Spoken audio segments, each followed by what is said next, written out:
Queridos amigos, abra comigo a palavra de Deus que se encontra na carta aos Hebreus, no capítulo de número 2, eu lerei este versículo, este único versículo, versículo de número 9.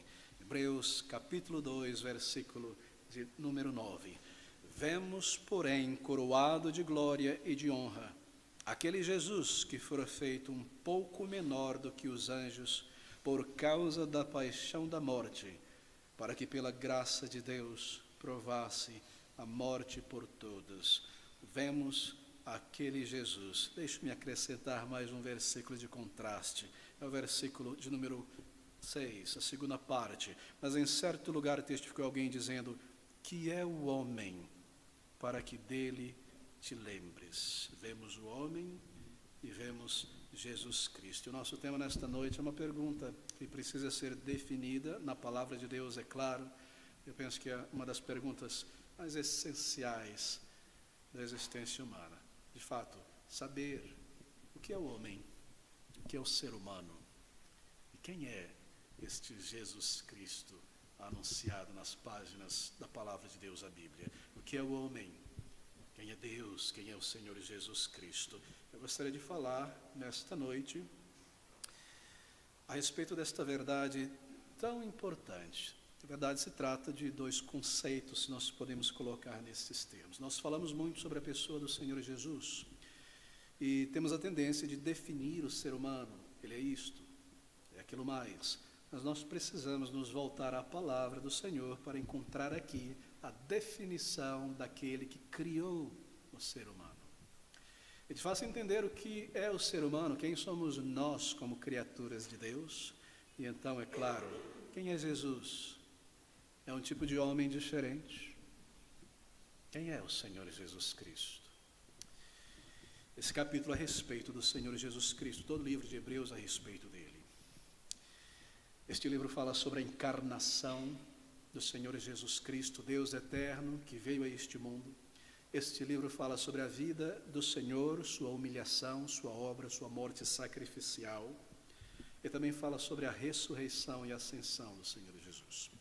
Este livro compara, do ponto de vista de contraste, o Senhor Jesus Cristo e os grandes santos do passado, o Senhor Jesus Cristo e os santos anjos, o Senhor Jesus Cristo e reis. É sobre o Senhor Jesus Cristo. Em linhas gerais, há uma comparação aqui entre o Senhor Jesus e o homem, em todas as suas capacidades, reis, plebeus, intelectuais e letrados. O que é o homem? Bem, essa é a pergunta diante de nós no versículo de número 6. Que é o homem? Essa é uma citação, é claro, você sabe, do Salmo de número 8, onde Davi declara essas palavras. Abra comigo rapidamente, é tão importante. Salmo de número 8, esta grande pergunta feita pelo rei Davi. Salmo de número 8, versículo 4.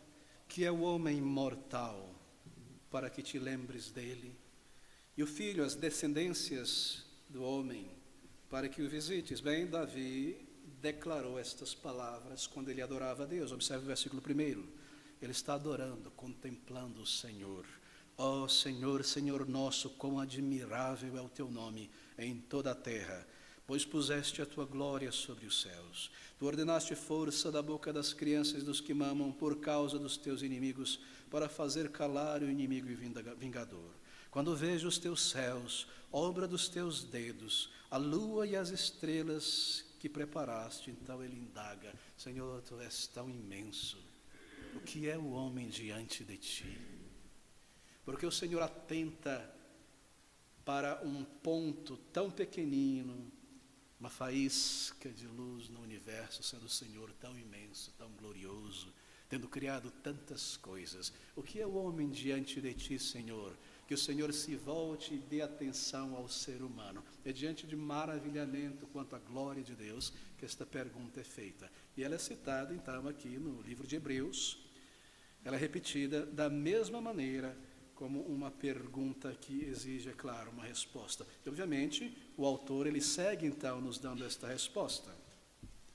Hebreus capítulo 2, versículo de número 6, mas em certo lugar testificou alguém, dizendo: que é o homem, para que dele te lembres, Ou filho, a descendência do homem, para que o visitastes? Bem, esta é a pergunta inicial diante de nós. Que pergunta necessária, não é?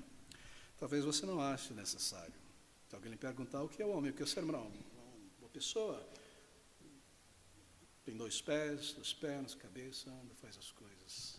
Nós não parecemos precisar de uma definição. Há muitas definições do que é ser humano, do que é o homem.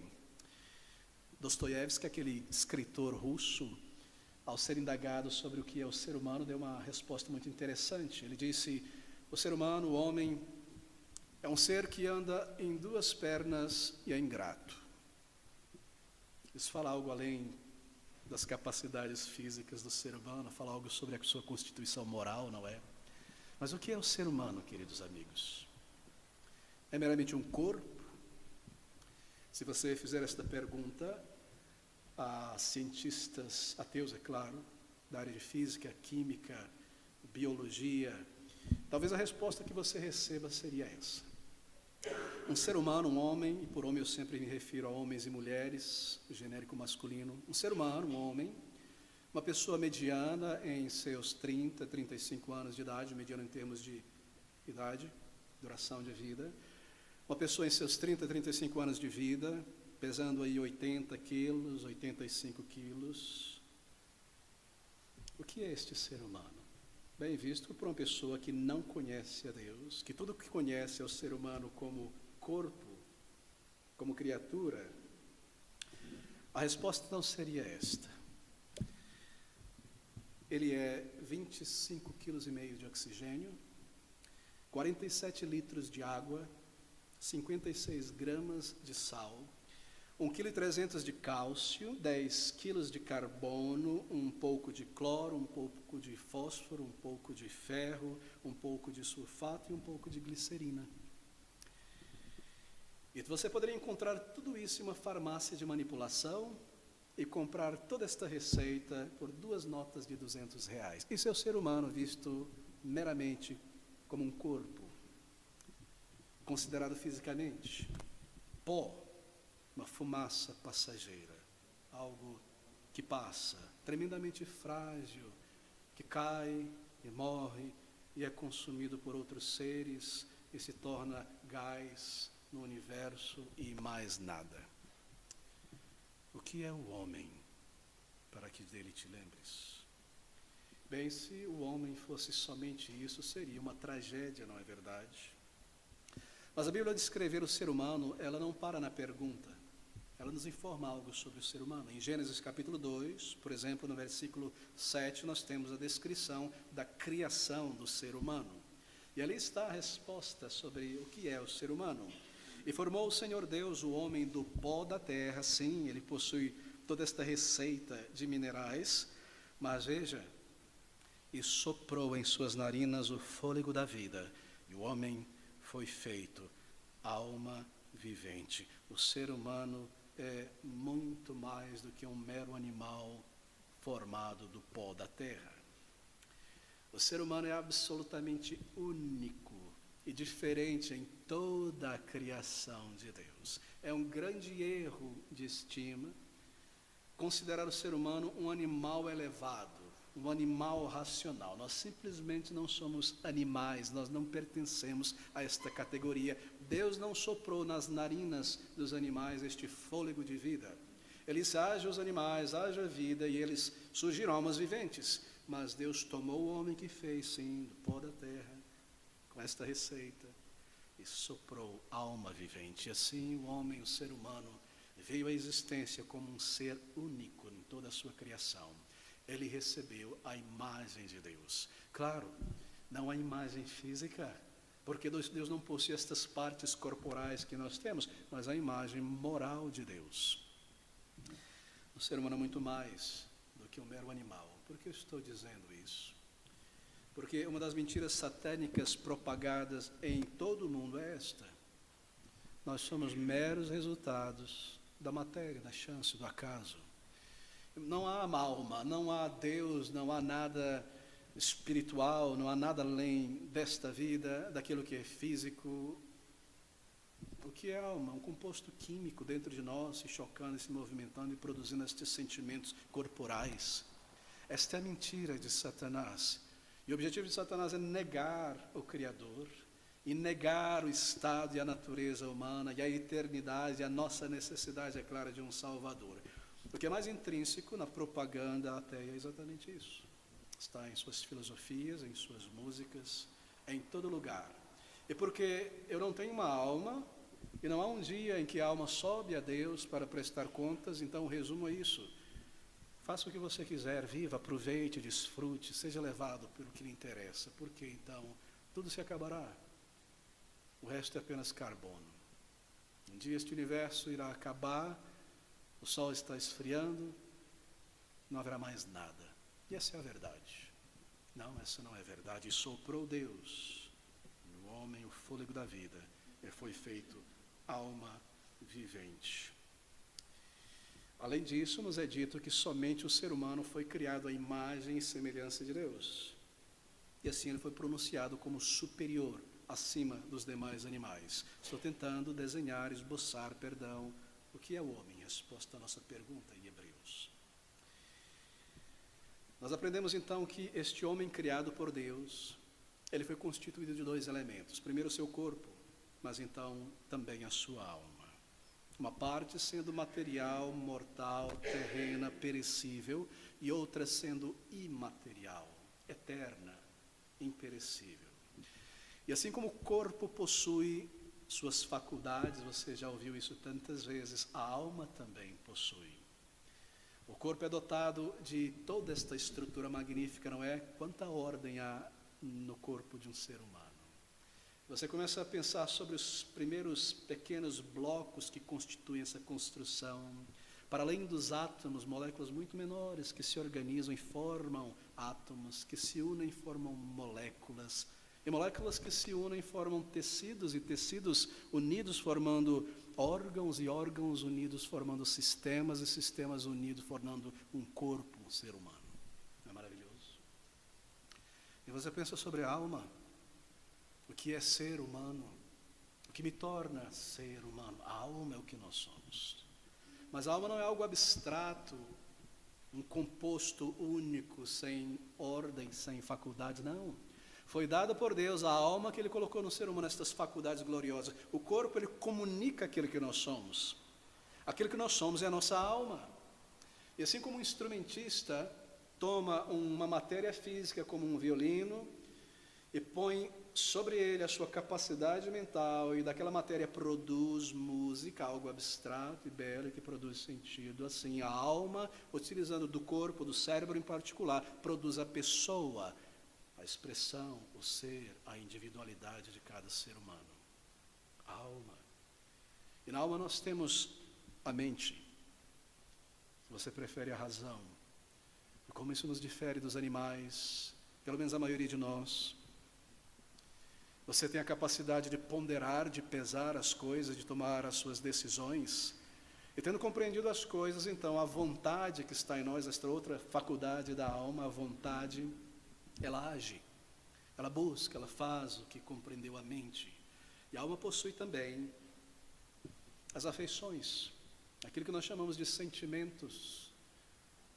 Nós sentimos, queridos amigos, e em cada nova informação, boa ou ruim, os sentimentos respondem com alegria ou com tristeza ou pesar, ou a mistura de tudo isso.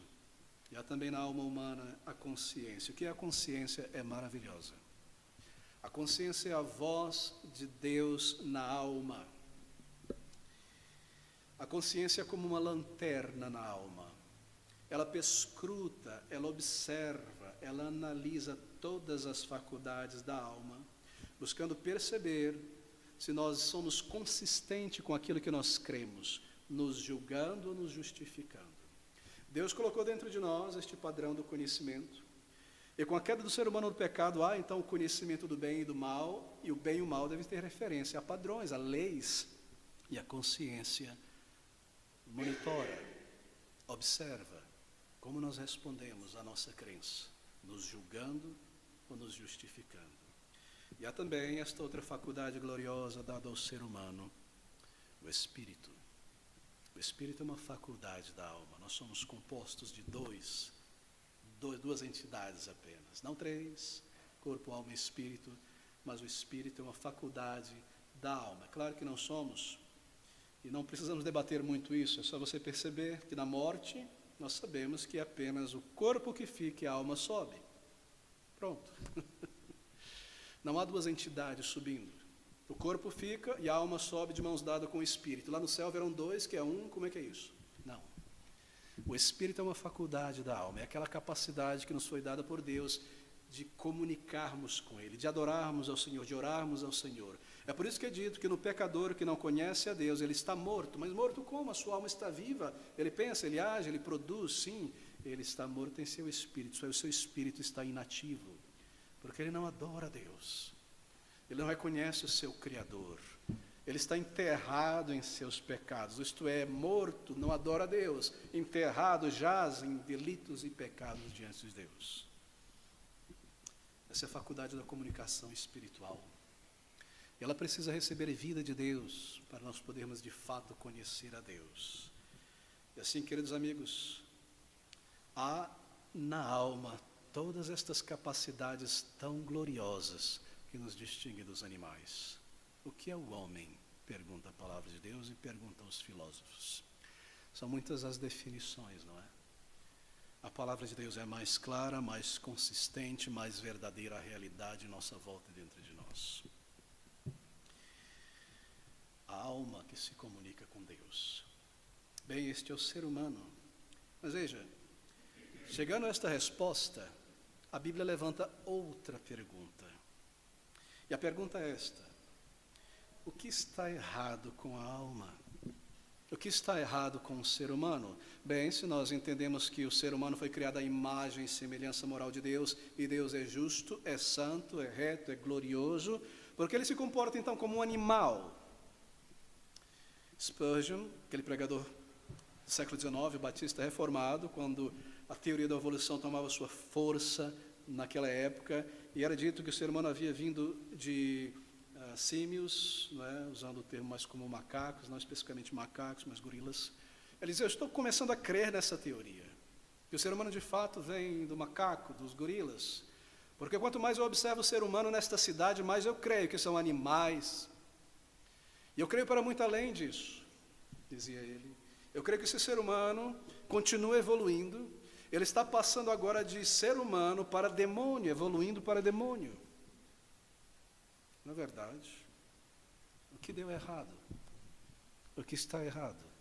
Criados à imagem de um Deus justo, reto, sábio, poderoso, nós nos comportamos como piores do que animais, capazes de fazer coisas tão chocantes e absurdas contra a natureza humana, e nos deformar, e nos mutilar, e destruir outros à nossa imagem e semelhança, não para nos alimentarmos, alguns sim, mas pelo puro prazer e a maldade. O que está errado com este ser humano criado à imagem e semelhança de Deus?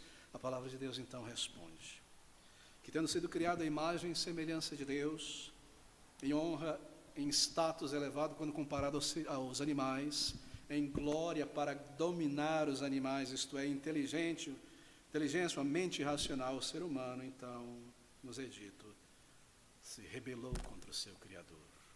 O pecado entra em cena. Abra comigo em Romanos, capítulo de número 23. Aqui está a resposta. O que deu errado?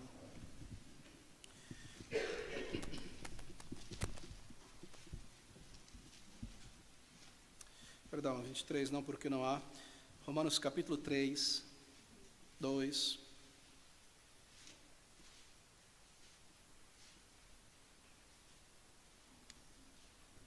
Versículo de número 12. Porque todos os que sem lei pecaram, sem lei também perecerão. Palavras muito claras, não é? E ele seguirá dizendo aqui em outros lugares que o pecado entrou no mundo, no ser humano, e com o pecado a morte, a deformação moral, e o resultado disso é o que nós vemos em nós e em nossa volta. Toda a miséria, toda a maldade, tantos assassinatos, tantas coisas absurdas e animalescas. Foi isso que deu errado. Deus criou o ser humano à sua imagem, moral e semelhança. Ele não criou um autômato. O que é um autômato? Uma máquina que se autogere. Nós podemos chamar em língua mais moderna, chat GP3. Deus não criou alguém programado. Ele criou um ser humano à sua imagem e semelhança com um arbítrio livre, não robô. Para que esse ser humano buscasse, o adorasse, escolhesse permanecer nele e obedecer. Mas o ser humano, nessa sua liberdade, sendo tentado, é claro, escolheu desobedecer a Deus. E ali naquele lugar, naquele jardim, onde Deus o colocara, criado à imagem e semelhança de Deus, ele cai em pecados. Mas a sua queda não quebrou o seu joelho, mas o seu pescoço, ele morre. O seu espírito, ele se afasta de Deus. Ele vira as costas para Deus. Ele é banido por consequência da presença de Deus, e o resultado sobre o seu pecado é a maldição sobre o ser humano e sobre toda a humanidade, os filhos dos homens e sobre a criação. Foi isso que aconteceu, queridos amigos. Esta é a verdade. Por acaso isso soa aos teus ouvidos como fantasia, como legenda, como história que não faz sentido? Esta é a verdade da palavra de Deus. E se você é honesto, intelectualmente honesto, e você lê estas palavras e compara o que há no mundo e o que há em nós, você percebe quão verdadeira é a declaração da palavra de Deus que o ser humano pecou. Porque o ser humano é como é. O que acontece? Quantas vezes nós já ouvimos declarações como essa? Se existe um Deus e a alma, veja, quanta miséria, quanta tragédia. Vai lá na África ver o que está acontecendo lá. Não, queridos amigos. O fato de que a miséria, fome, tragédia e morte vindica a palavra de Deus, que diz que com o pecado entrando no mundo, então toda a miséria, a morte, a destruição, a autodestruição humana, a palavra de Deus é vindicada em todas as contradições do ser humano, todas as guerras, todas as misérias, tudo que há, toda a corrupção, toda a desonestidade, ela se prova verdadeira. A queda do ser humano, a sua desobediência ao seu Criador, a separação de Deus, a condenação, o pecado manchou a alma humana com a culpa, torceu cada faculdade da alma, a memória agora é utilizada para o prazer carnal, a mente racional para compor estratagemas de ganância, de maldade, as afeições são entregues a coisas banais e torpes e baixas, quão corrupto se tornou o ser humano. Nada em nós possa agradar a Deus. Quão distante nós estamos daquele ser humano criado por Deus. Quanto potencial há em nós, mas quão diferentes, não é verdade? Essa é a resposta da palavra de Deus, o que aconteceu com o ser humano. Assim, queridos amigos, marque isso. O que é o ser humano? Uma alma eterna, não meramente um animal. O que deu errado, nos diz a palavra de Deus, o pecado, a rebelião humana. E nós pensamos sobre a consequência do pecado. Deixa-me expandir um pouco mais isto. Ali está aquele primeiro ser humano representando toda a raça humana, Adão. Em sua desobediência a Deus, as consequências disso são imediatas. Oh, queridos, me permita tomar a sua paciência mais um minuto e fazer uma outra digressão aqui, para que você perceba a verdade disso. Não sou eu quem estou dizendo essas coisas. É a filologia, é a história, é a arte. Pense sobre as grandes civilizações da humanidade. Falo agora como historiador, não para lhe entediar. Observe em seus cartões postais o retrato das suas civilizações, da sua grandeza. Egito, Babilônia, estou falando sobre civilizações históricas, não sobre civilizações antropológicas, vivas, atuais, aquelas que não existem mais, históricas.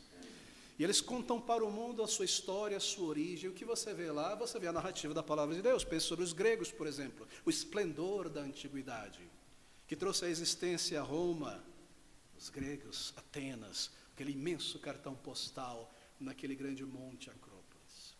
E ali está aquele templo dedicado à sua divindade, ali esculpido naquele triângulo, naquela geometria, toda a história, e ao longo e em volta daquele templo, da origem daquele povo antiquíssimo. E sabe o que eles nos dizem? Eles nos dizem tudo o que nós encontramos no capítulo 1, 2 e 3 de Gênesis. Porém invertido. Há ali os jardins das Hesperides, a árvore, a serpente, a fruta do bem e do mal, a queda, Atlas lançando o mundo de Noé para longe, Noé como homem da água, o dilúvio e tudo mais, e tudo mais, e tudo mais está registrado lá. Essas coisas não são mitos, elas estão escritas nos anais das civilizações. Observe os babilônios, mais antigos ainda que os gregos, e as suas narrativas de um homem na água, no mar, que atravessou uma grande inundação e sobreviveu sozinho, e dele descende toda a humanidade em 3 grupos, não é? Europa, Ásia e África. Onde está isso, senão na palavra de Deus? É claro que está ali, porque eles descendem deste Adão e deste Noé como você e eu.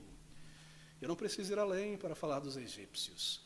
Eu não preciso lhe dizer que os chavantes que viviam aqui no centro-oeste do Brasil, quando você estuda a cosmologia, a ideia do cosmos dele, a cosmogonia, a história da sua existência, que você descobre lá que em um determinado momento este grande homem do passado cruzou um imenso rio, ele e poucos filhos, e ali nascem os chavantes, os seres humanos. E você encontra a mesma coisa entre os xerentes e todo o grupo Auê, a raiz linguística daquele grupo, entre os tupinambás, entre os guaranis, entre todos os demais. Você começa a comparar as línguas humanas, as línguas dessas civilizações antropológicas, com as línguas das civilizações históricas. E pula para a China, para a Ásia, e você vê raízes de conexão na ideia, na mentalidade, na história, na cultura. Todos nós vimos do Senhor, da mão de Deus, descendendo de um só homem e de uma só mulher. E eu não preciso lhe falar sobre o gene Eva, não é? Que todo ser humano descendeu de uma mulher, o genoma humano mapeado. Eu não preciso ir além. Isso não é folclore, queridos amigos, essa é a origem, a declaração primeira, a verdade do Criador sobre o que é o ser humano e a resposta da palavra de Deus. Ele foi criado à imagem e semelhança do seu Deus, e ele escolheu pecar contra o seu Deus, e o seu resultado agora é morte, é alienação, é condenação. E diante desta verdade nós levantamos outra pergunta por fim. Será que isso é tudo? Será que isso é tudo? A criação, a queda, comermos e bebermos, que amanhã morreremos e nada mais. Oh, diante de uma cena tão trágica, tão horrível como esta, e tanto sangue e miséria na história da humanidade. Então, nós ouvimos estas palavras tão maravilhosas em nosso texto em Hebreus. Volte-se comigo mais uma vez ao nosso texto, no capítulo de número 2. Observe. O que é o homem para que dele te lembres, versículo 6. O que é o filho do homem, as descendências, o descendente do ser humano, que o visites. Tu o fizeste um pouco menor do que os anjos. Sim, os homens são menores do que os anjos. Eles possuem um corpo físico, os anjos não. De glória e de honra o coroaste. E o constituíste sobre todas as obras de tuas mãos, no jardim para dominar sobre os animais e tudo mais. Todas as coisas lhe sujeitaste debaixo dos pés. Ora, visto que ele sujeitou todas as coisas, nada deixou que não lhe esteja sujeito. Mas espera aí, algo errado, está perguntando o autor. Como assim?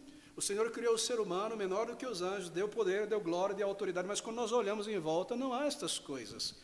Os animais não estão sujeitos ao ser humano, ele não domina sobre os leões, ele não domina sobre a morte. O que deu errado? O que está acontecendo? Bem, tudo lhe sujeitou.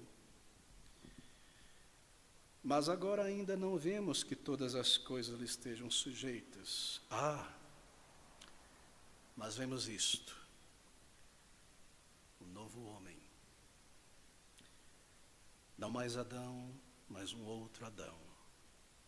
Vemos, porém, coroado de glória e de honra aquele Jesus, que fora feito um pouco menor do que os anjos. Se o homem foi feito menor do que os anjos, recebendo um corpo, e falhou, e as coisas não estão mais debaixo do seu domínio, porque ele pecou contra Deus, nós olhamos então para este outro homem, Deus que tomou um corpo e uma natureza humana e tornou-se um homem como Adão, para viver a vida que ele deveria viver e cumprir a justiça que ele deveria cumprir, escolher amar a Deus, servir a Deus, e ele não cumpriu e falhou e pecou. Nós não vemos mais estas coisas debaixo dos seus pés, mas quando olhamos para o Senhor Jesus Cristo, então o que nós vemos? Vemos, porém, coroado de glória e de honra, aquele Jesus que fora feito um pouco menor do que os anjos por causa da paixão da morte, para que pela graça de Deus, provasse a morte por todos.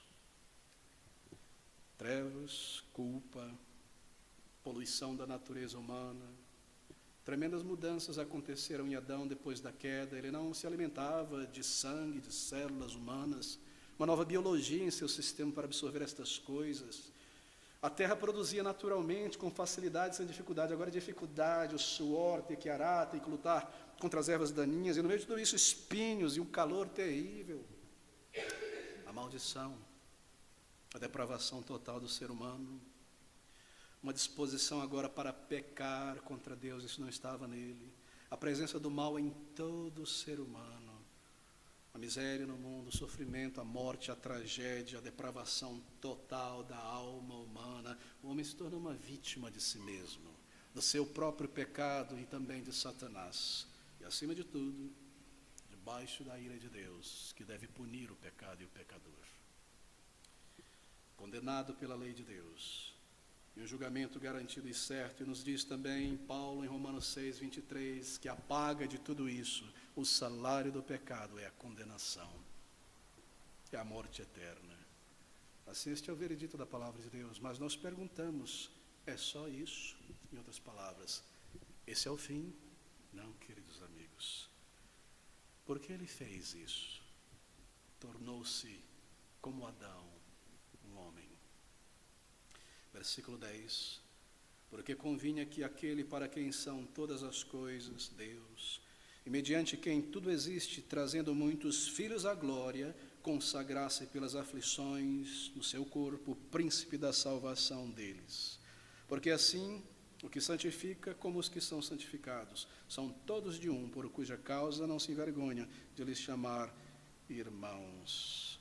Versículo 17, por isso convinha que em tudo fosse semelhante aos homens, aos irmãos, àqueles por quem ele morreria, para ser misericordioso e fiel, sumo sacerdote, naquilo que é de Deus, para expiar o pecado do povo. Aqui está a resposta.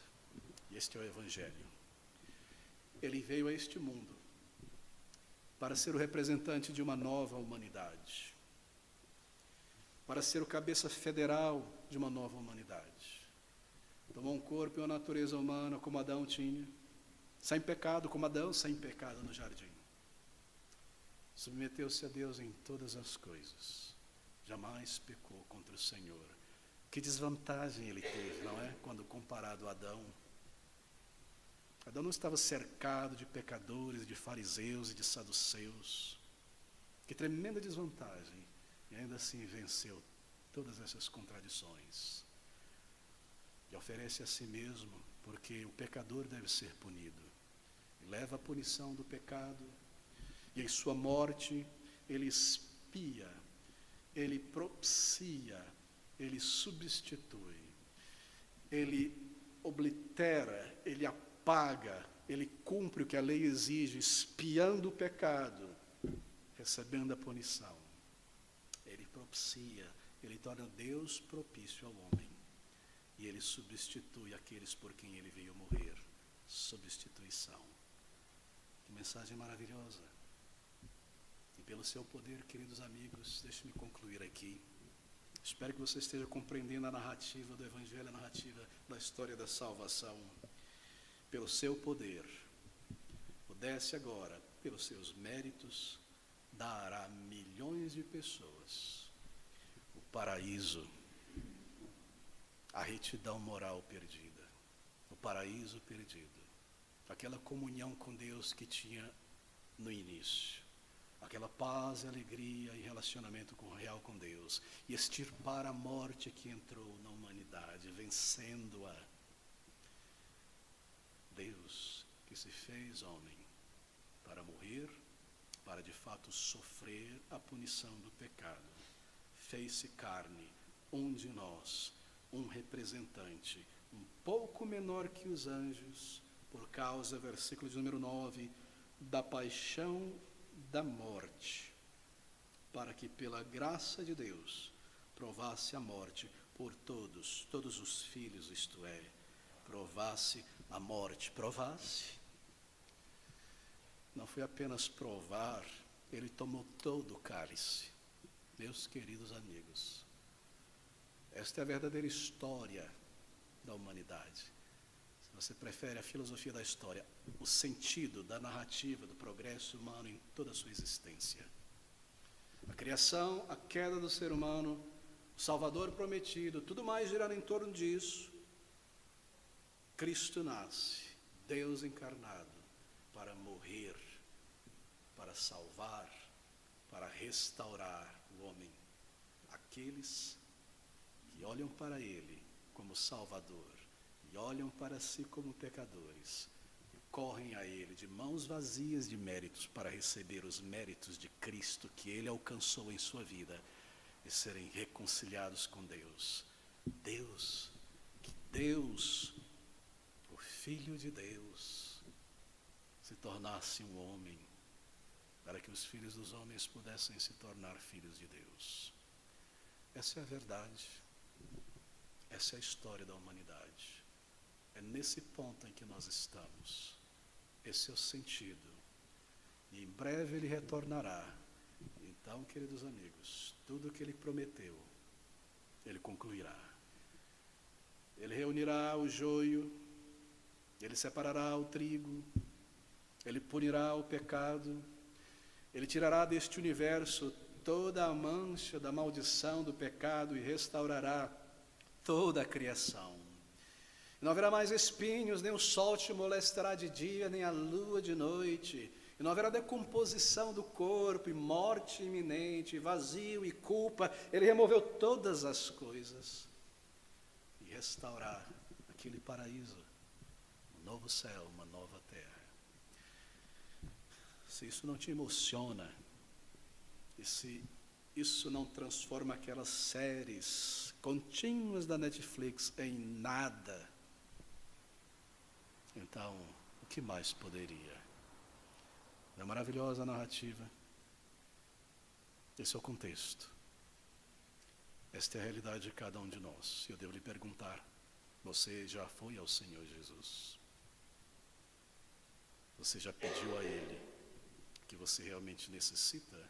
O perdão que leva à restauração, à nova vida, à comunhão com Deus e à eternidade. Se você não fez, faça isso, queridos amigos.